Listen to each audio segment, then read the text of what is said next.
L'association Valentin Oui se met au service des non et malvoyants depuis plus d'un siècle. Elle est présente ici au pays et permet à des personnes déficientes visuelles de bénéficier de conseils, de formations et d'un accès facilité aux loisirs et à la culture, notamment grâce à une bibliothèque sonore. Aujourd'hui, je teste pour vous le don de voix.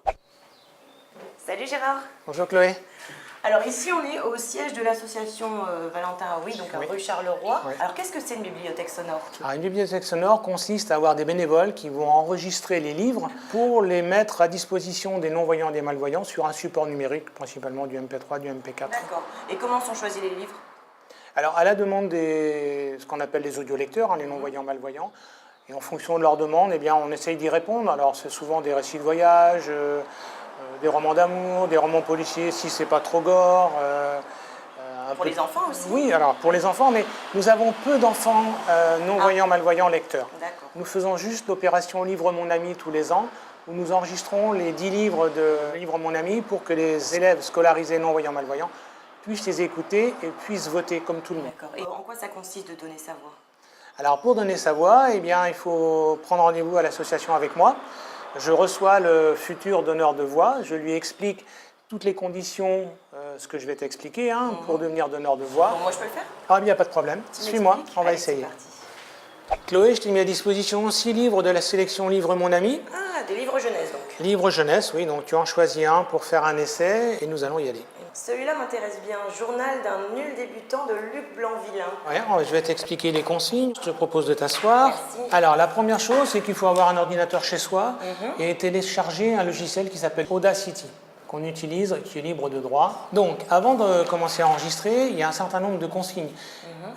Nous nous adressons à des non-voyants, malvoyants. Donc, tu prends le livre, tu fermes les yeux et tu dis « j'ai quoi comme livre entre les mains ?» Il faut d'abord dire titre, auteur. Et à la fin, ne pas oublier de dire « ici se termine l'enregistrement de Journal d'un nul débutant de Luc Blanvillain ». Donc ce sont des repères sonores en Voilà. fait. Alors, ensuite, je donne comme consigne de ne pas lire plus de 15 à 20 minutes d'affilée pour 2 raisons. La première chose, c'est qu'on accélère le rythme et ensuite on bute sur les mots quand on n'a pas l'habitude. Donc c'est beaucoup moins agréable Pour l'audiolecteur. Donc tu t'installes le plus confortablement possible et on va voir comment tu te débrouilles.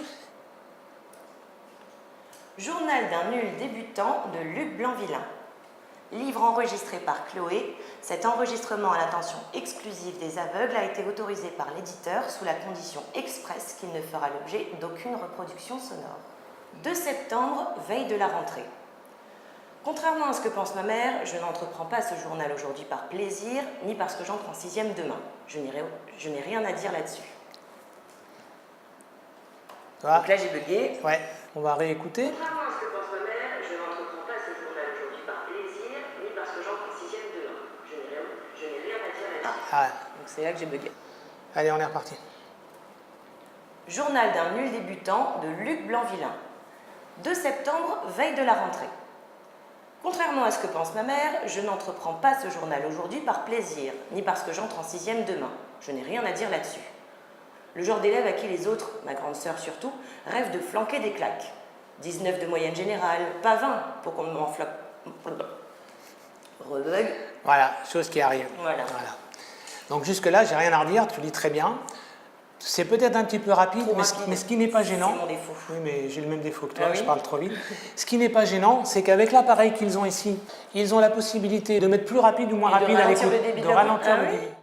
Qu'est-ce qu'il faut pour être un bon donneur de voix? Alors, je vais te reprendre le livre. D'abord, il faut un bon matériel, tu as vu, un ordinateur, le logiciel, les livres de doigts, un bon micro, pas un vieil ordinateur où le micro n'est pas très bon. Et ensuite, par exemple, tu vois, ce livre fait 172 pages, il est écrit normal, c'est en gros 4 heures d'enregistrement, mais ça va représenter pour toi 6 ou 7 heures de bénévolat. Mais le gros avantage de ce bénévolat-là, c'est que tu le fais quand tu as du temps et quand tu veux. Voilà. Les loisirs et la culture sont essentiels à l'épanouissement personnel, d'où l'importance qu'ils soient accessibles à tous. Les enregistrements de livres sonores ont débuté dans les années 80, mais la bibliothèque doit être étoffée en permanence afin de proposer des œuvres variées et adaptées à la demande. Pour devenir donneur de voix, contactez le secrétariat de l'AVH au numéro qui s'affiche au bas de l'écran. Allez, taltoul!